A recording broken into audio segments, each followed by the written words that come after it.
Welcome to Sociology Vibes, where we simplify challenging ideas into easy to understand insights.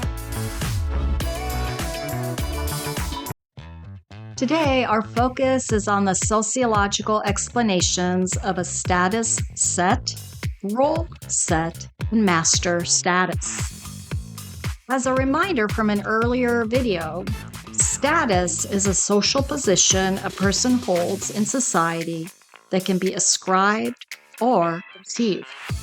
Ascribed status is placed upon us by society, such as age, biological sex, or race, while achieved status is the position we have attained, such as marital status, education, occupation, and more.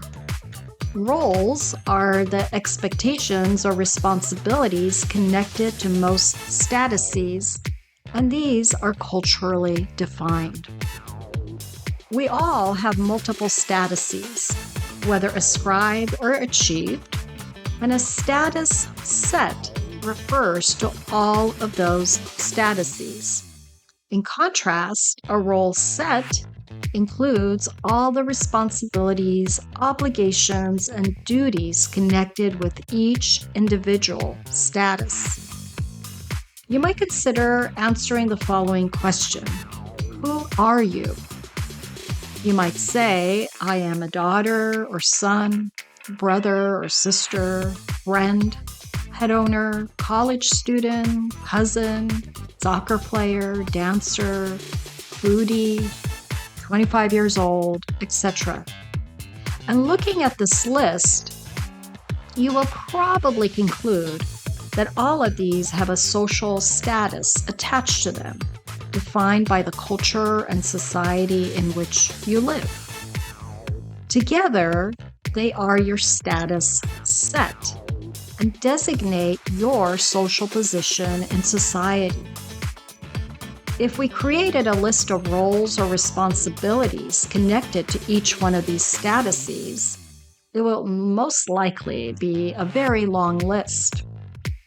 A role set is the specific roles or responsibilities connected to one of those particular statuses.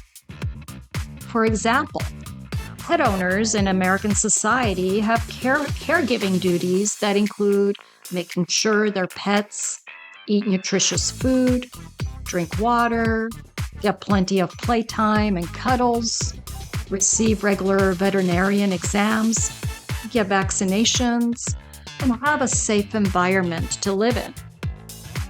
The list is probably longer, but you get the point.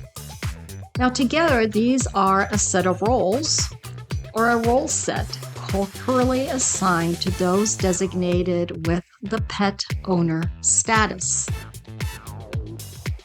Of all the statuses that we have, both ascribed and achieved, the master status is the one that most stands out to others.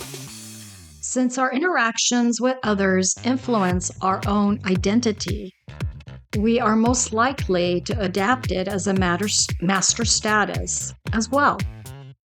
However, our master status can and does change throughout our lives, depending on social and cultural changes and changes in our own lives.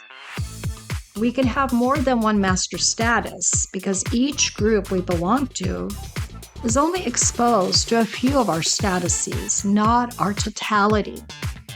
For example, a young adult in their family might be seen as a college student, while their work colleagues might primarily see them as an employee. Master status can also be related to your gender or age, race, or disability, depending on what is most significant in a particular situation or how others perceive you. Imagine a person who's a firefighter, a parent, neighbor, and a volunteer coach. All of these statuses make up their status set. But when this person is at work or in public, their master status might be as a firefighter, because that's how people see them and often define them.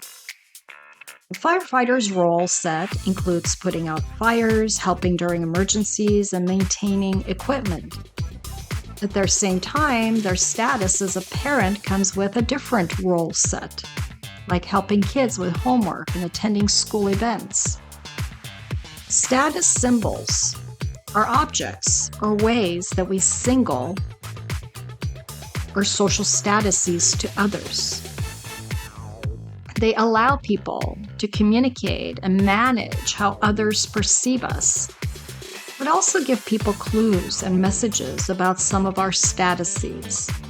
For example, our college student in our example brings a backpack to work each day and takes out books and a laptop during the lunch break. The firefighter might have photographs of themselves coaching Little League Baseball publicly displayed at the fire station for others to see. And these are status symbols. Now, why does this matter? While we tend to see ourselves through a lens of our own self-identity, our status set, our role sets, and master status illustrate that we also have a social identity. And many social factors define your social identity, including culture, historical and contemporary societal trends, social environments that you're a part of, and the people that you interact with. The roles that are expected of you are also defined by society and culture. And your master status is how people mainly perceive you. You can manage some of these perceptions. However, social identities are unavoidable because we live within and not outside of society. And this makes sociology worth exploring further, don't you think? Thank you for watching. Be sure to comment below with your thoughts, questions, or any topics you'd like us to explore next. Let's keep the conversation going and our community growing. See you in the next Sociology Vibes video.